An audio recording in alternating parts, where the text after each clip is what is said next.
അച്ഛാ ഞാൻ അങ്ങോട്ട് വരിക. കുറെ കാലം ഇതൊക്കെ കണ്ടും കേട്ടും സഹിച്ച് ഞാൻ അടുത്ത് വെച്ചാ ഞാൻ അങ്ങോട്ട് വരികയാണേ. ഇവളെയും കൊണ്ട് ആകെ തോറ്റല്ല മനുഷ്യ. നീ അങ്ങോട്ടടി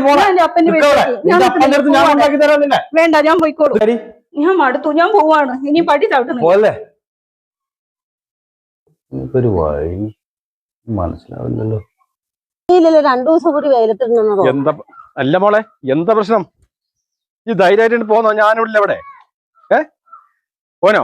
ഓനെ അടിച്ചിട്ട് ഞാൻ ഉണ്ടല്ലോ, എന്റെ സ്വഭാവം ഓനക്ക് അറിയില്ലാതിരിക്കും. കുട്ടീനെ പൊന്നു പോലെ എന്താ പറ്റിയെന്ന് ഓള് വരികയാണെന്ന് ഓനൊക്കെ കുരുമാനായിട്ട് അവിടെ പ്രശ്നം ഉണ്ടാക്കിന്ന് ഞാൻ പറഞ്ഞ മോളെ സഹിക്കുന്നില്ല എനിക്ക്. മോളെ കാര്യം എന്റെ മരോനെ നോക്കൂല ചവിട്ടിക്കൂട്ടും ഞാൻ എന്റെ കുട്ടീനെ തൊട്ടത്. തല്ലാനും കൊല്ലാനൊന്നും പോകണ്ടോ? വരട്ടെ. എന്താ തീരുമാനിച്ചിരിക്കണേ? ഞാൻ തീരുമാനിച്ചു, പടി ചവിട്ടില്ല. ഞാൻ പോവാണ് വീട്ടിൽ. ആ മുണഞ്ഞ തന്തപ്പ അവിടെ ഉണ്ടല്ലോ. ഇനിയിപ്പൊ ഇയാളായിട്ട് എങ്ങനെ കെട്ടിമാറിയ നല്ല കേക്കും ചെയ്യും. മോളെ അത് കയറിക്കണേ. മോളോട്ടോ സാറില്ല മോളെ, ഓനക്കിന്റെ തനി സ്വഭാവമില്ല.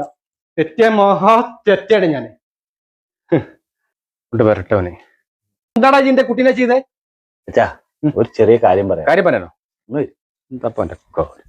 ഞാനൊരു ചെറുത് കൊടുക്കണ്. നമുക്ക് അടിക്കാന് ആരേ ഉള്ളൂ ദയ്യോ അതുകൊണ്ട് ഒപ്പിക്കല്ലേ. അല്ലെങ്കിൽ നമ്മ വൈകുന്നേരം വാങ്ങാം.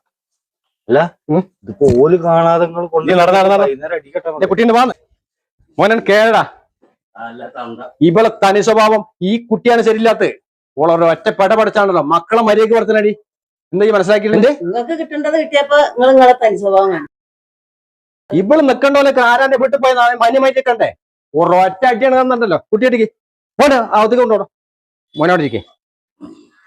അല്ല മോനെ, ഇതിപ്പോ പൊട്ടിക്കണത് വൈകുന്നേരം പൊട്ടിക്കണേ. കുട്ടി വൈകുന്നേരം പൊട്ടിച്ച പോലെ നമുക്ക് വൈകുന്നേരം പൊട്ടിച്ചടിക്കാം. എന്റെ കുട്ടി പറയുന്നില്ല, അപ്പൊ വാങ്ങും ചെയ്യും. കുട്ടി പറയുന്ന പോലെ ചെയ്യാന്ന് പറഞ്ഞാ കേൾക്കൂലെന്ന് വെച്ചാൽ അതൊക്കെ നമുക്ക് ശരിയാക്കാം.